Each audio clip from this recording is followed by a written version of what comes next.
Good morning, good morning. Welcome back to Morning Motivation with Matthew Daniels, and today I'm going to tell you guys about the fraudulent running man. That's right, the fraudulent running man. But what is Matthew Daniels talking about? A long time ago, there were 3 villages which lived close to one another.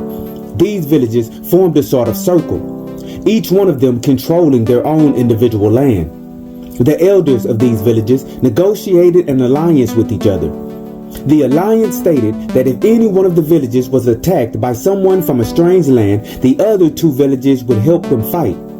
The elders then held a competition amongst their people. Each village held a great race to see who was the fastest and who had the best endurance.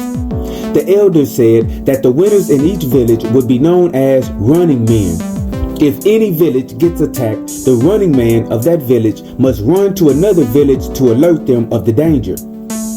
Then they prepared for the great race, and the day soon came. Every person from every village trained hard except one. One man from one village did not train at all. He simply knew of a shortcut that no other person knew about, so he thought that he could win. When the great race began, the man waited until no one was watching, and he left the group to take his shortcut. Indeed, the fraudulent running man won for his village, and he became the official village running man.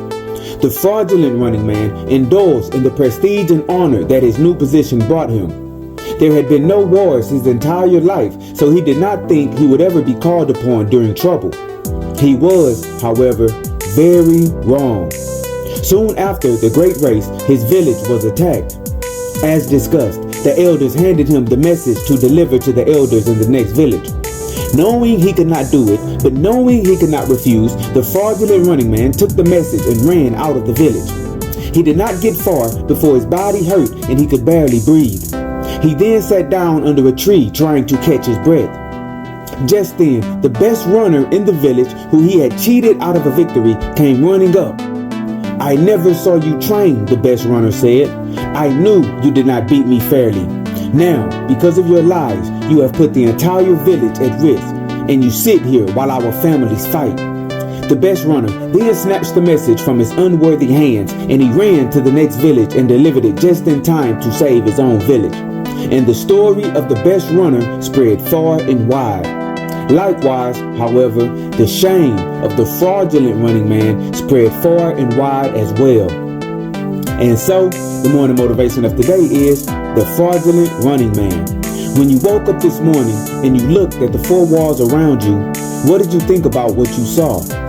Did you love it and appreciate it, but also think you could make it better? Of course, most of us would not mind improving our lives, regardless of where we are currently at. There's nothing wrong with dreaming about progress. In fact, those thoughts seem to accompany being human. I just want to remind you though, if you want your 4 walls to change, you have to get up and do the work. For one, if the vision of the new 4 walls is in your head, only you truly know how to create it. So do not take shortcuts and do not try to beat the system. Instead, actually do the work to be able to perform the task at hand. And while you are doing this, remain doing good. And remember, you are awesome, you are amazing, you are wonderful, and you are great. And you are going to change the world. I just hope I'm still allowed to see it, family. I'm out. Good morning.